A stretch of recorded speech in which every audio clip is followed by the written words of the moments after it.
नमस्कार। स्वागत है फिर से सभी का संस्कृत नाम है संस्कृताय चैनल पर। टीजीटी पीजीटी के लिए कुछ इम्पोर्टेंट क्वेश्चंस की सीरीज जो हमारी चल रही है, उसी के अंतर्गत आज कुछ क्वेश्चंस मैं आपके लिए लेकर आई हूँ। शुरू करते हैं। फर्स्ट क्वेश्चन है, चतुरह में विभक्ति है। चतुरह में कौन सी विभक्ति है? शब्द रूप आपको याद करने हैं। शब्द रूप और धातु रूप विशेष रूप से महत्वपूर्ण है। तो चतुरह में विभक्ति कौन सी है? द्वितीय विभक्ति है। ठीक है, क्योंकि चतुरह जो है वह बहुवचन में ही चलेंगे, एक वचन और द्विवचन में तो वो चलेंगे नहीं, क्योंकि चतुरह अर्थात चार, तो यह बहुवचन में ही चलेगी। इसलिए चतुरह में विभक्ति कौन सी है? द्वितीय। शुद्ध वर्ण नहीं है, तो शुद्ध वर्ण क, क्ष, य और ज्ञ। तो क्ष जो है वह दो वर्णों के मेल से बना है, इस कारण से उसको शुद्ध नहीं कहा गया। अब जो क, य और ज्ञ ये व्यंजन है। ठीक है, तो इसमें क और श ये दो का मेल है, इसमें दो वर्णों का। तो इस प्रकार से ये सबसे अलग भी है, जिसे आप ओड वर्ड भी बोलते हैं। तो शुद्ध वर्ण नहीं है क्ष, श शुद्ध वर्ण नहीं है। ऐसा ही सेम क्वेश्चन आगे आया है, शुद्ध वर्ण है। शुद्ध वर्ण कौन सा है? इसमें ह शुद्ध वर्ण है। आगे देखिए, क्ष, त्र और ज्ञ ये दो दो वर्णों के मिल से बने हैं। देखिए, क और श, त, र, ज, य। ठीक है, तो इस प्रकार से शुद्ध वर्ण जो बताया है वह है ह। जय में संधि है, अयादि संधि है। अगर हम संधि विच्छेद इसका करें तो जे जमा अह, जे जमा अह। ठीक है, इसमें देखिए अयादि संधि किस प्रकार से है? आधा ज फिर ए जमा अह। ठीक है, तो ए और अ मिलकर क्या बन गया? अय बन गया। ए और अ मिलकर अय बन गया, तो क्या बना? ज में अ मिक्स कर दिया और य में अ, जय। इस प्रकार से बना। गुण संज्ञा होता है। अब गुण संज्ञक में कौन कौन से वर्ण आते हैं? अ, ए, ओ। गुण संज्ञक सूत्र कौन सा है? अदेंग गुण है। इस प्रकार से तो गुण संज्ञा होते हैं अ, ए, ओ। आगे बढ़ते हैं।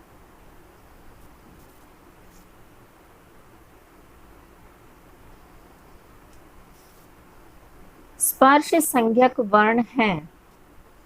स्पर्श संज्ञक वर्ण कौन से हैं? क से लेकर म तक जितने भी वर्ण हैं उन्हें स्पर्श संज्ञक वर्ण कहा जाता है। क से म तक टोटल 25 हैं। शल वर्ण कहलाता है। शल वर्ण क्या कहलाता है? ऊष्म। शल वर्ण के अंतर्गत जितने भी वर्ण आते हैं वो ऊष्म कहलाते हैं। कौन कौन से हैं? श, श, स, ह। इन्हें महाप्राण भी कहा गया है। तो ये चार वर्ण हैं। शल वर्ण ऊष्म वर्ण है और श, श, स, ह है। इन्हें महाप्राण भी कहा गया है।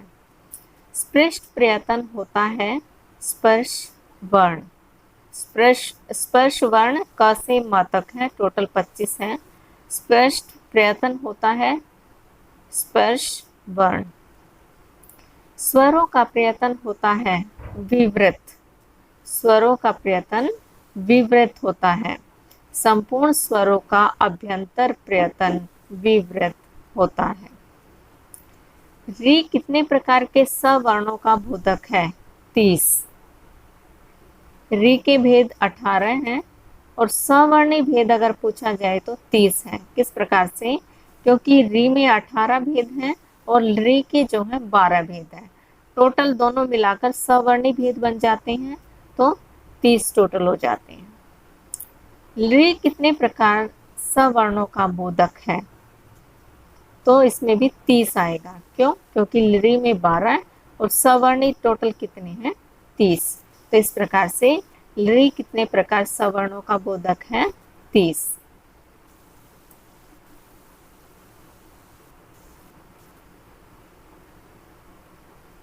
आगे है, एच कितने प्रकार के सवर्णों का बोधक है?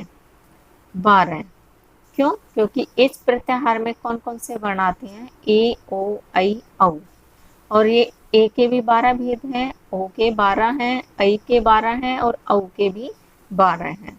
तो एच कितने प्रकार के सवर्णों का बोधक है? 12। ये मैं करवा चुकी हूँ आपको। धातु और उपसर्ग में संहिता होती है, यह भी क्वेश्चन मैं करवा चुकी हूँ। धातु और उपसर्ग में संहिता कौन सी होती है? नित्य। नित्य पे टिक मार्क लगा लें आप। धातु और उपसर्ग में संहिता होती है नित्य। अब नित्य संहिता किस किस में होती है? एक पद में होती है, धातु व उपसर्ग में होती है और समास में होती है, और वैकल्पिक होती है वाक्य में। इको यणची सूत्र में यण है। यण क्या है इको यणची सूत्र में? प्रत्यय। ठीक है, इको यणची सूत्र में यण प्रत्यय है। अब देखिए इकह में, इकह जो है अप्रथम है। अगर इकह पूछा जाए इकह क्या है इको यणची सूत्र में, तो अप्रत्यय।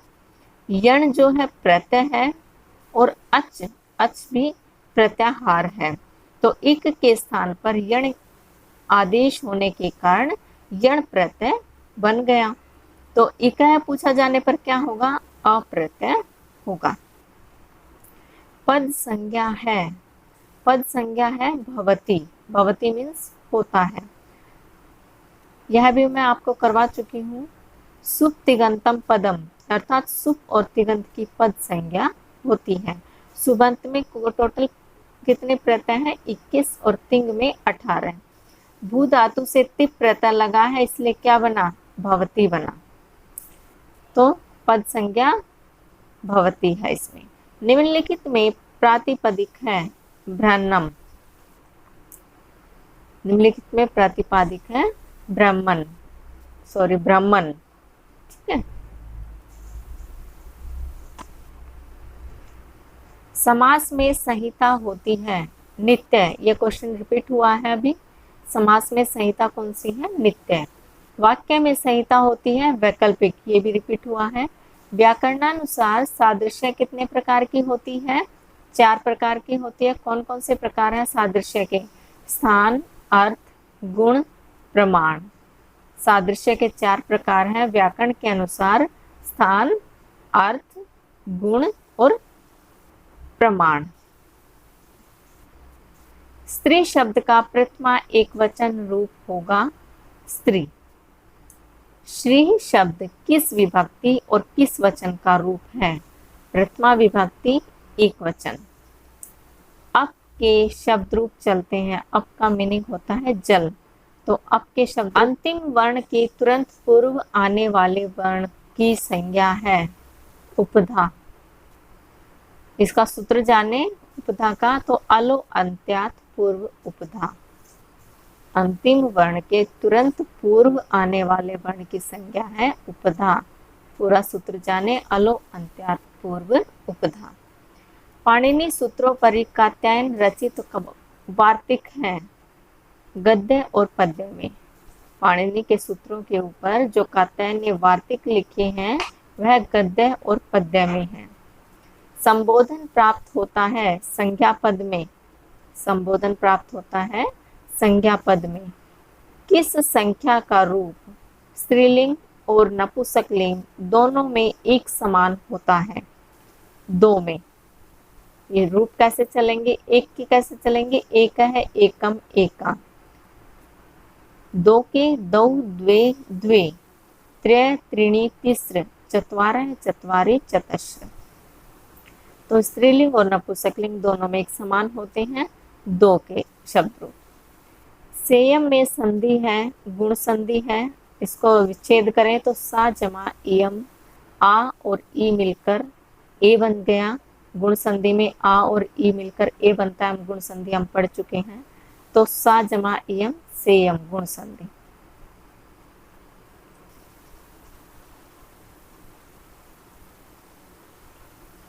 निम्नलिखित में उपसर्ग नहीं है। उपसर्ग भी मैंने बताया आपको, 22 टोटल उपसर्ग होते हैं। उपसर्ग इनमें से कौन कौन से नहीं है? अगर आपने याद कर लिए हैं तो आप बता पाएंगे। अपि, अधि, अभि, दुस।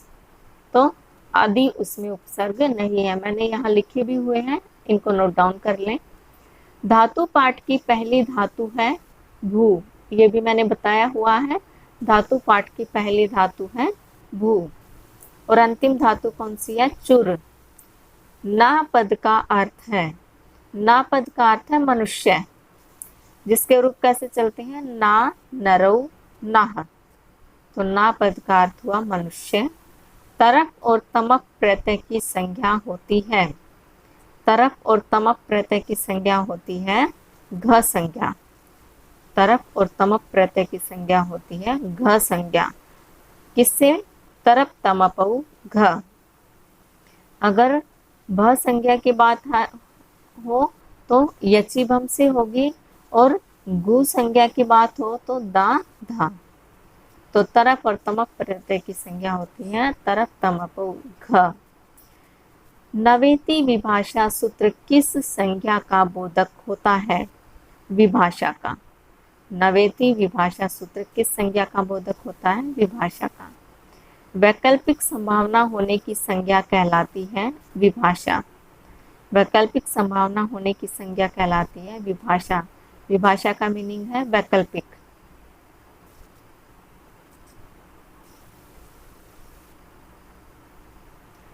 तो इस प्रकार से यह आज की क्वेश्चंस की सीरीज कंप्लीट होती है।